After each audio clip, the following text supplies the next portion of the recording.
মাদারীপুরের শিবচরে একটি সালিশ বৈঠকের ভিডিও ঘিরে শুরু হয়েছে ব্যাপক আলোচনা। সামাজিক যোগাযোগ মাধ্যমে ছড়িয়ে পড়া ওই ভিডিওতে দেখা যায় স্থানীয় এক বিরোধ নিষ্পত্তির বৈঠকে উপস্থিত হয়ে উত্তেজিত হয়ে ওঠেন মাদারীপুর ১ আসনের সংসদ সদস্য সাইদ উদ্দিন আহমদ হানজালা। এক পর্যায়ে টেবিল চাপড়ে তিনি উপস্থিতদের উদ্দেশ্যে বলেন, সবগুলারে খাইয়া হালামু, যা নিয়ে তৈরি হয়েছে নানা বিতর্ক ও সমালোচনা। জানা গেছে ঘটনাটি প্রায় ১.৫ মাস আগের। শিবচর উপজেলার দত্তপাড়া এলাকায় একটি পারিবারিক বিরোধ মীমাংসার জন্য সালিশ বৈঠকের আয়োজন করা হয়েছিল। সেখানে দুই পক্ষের সদস্য, স্থানীয় গণ্যমান্য ব্যক্তি এবং রাজনৈতিক নেতাকর্মী সহ অর্ধশতাধিক মানুষ উপস্থিত ছিলেন। সালিশ পরিচালনার দায়িত্বে ছিলেন MP Hanzala. Nova LED TV, ঝকঝকে ছবি, নিখুঁত শব্দ, ৫ বছরের ওয়ারেন্টি। নোভা মানি, সঠিক মান, নিশ্চিত সেবা।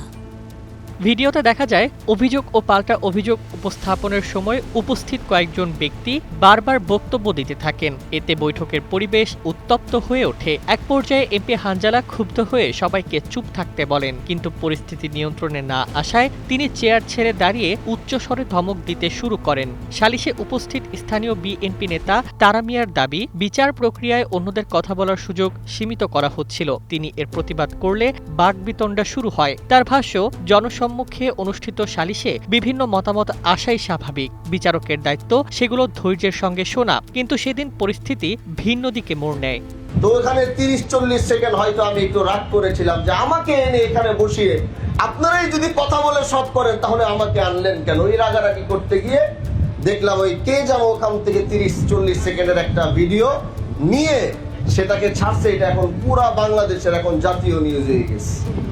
স্থানীয় সূত্র বলছে, দুই পক্ষের মধ্যে দীর্ঘ সময় ধরে তর্ক বিতর্ক চলছিল। উপস্থিত অনেকেই একসঙ্গে কথা বলায় বৈঠকের শৃঙ্খলা ভেঙে পড়ে। সেই চাপ থেকেই এমপির মেজাজ হারানোর ঘটনা ঘটে। এ সময় একজন মোবাইলে ভিডিও ধারণ করছিলেন। পরে ভিডিওটি সামাজিক যোগাযোগ মাধ্যমে ছড়িয়ে পড়লে বিষয়টি নতুন করে আলোচনায় আসে। তবে ঘটনার ব্যাখ্যা দিতে গিয়ে এমপি হানজালা বলেন, এটি কোনো রাজনৈতিক সভা ছিল না, বরং একটি জটিল সালিশ বৈঠক। সেখানে দুই পক্ষের লোকজন বারবার তর্কে জড়িয়ে পড়ছিলেন। পরিস্থিতি নিয়ন্ত্রণ করতেই তিনি ধমক দিয়েছিলেন। তার দাবি, শেষ পর্যন্ত বিচার সুন্দরভাবে সম্পন্ন হয়েছে এবং উভয় পক্ষই সমাধানে সন্তুষ্ট ছিল।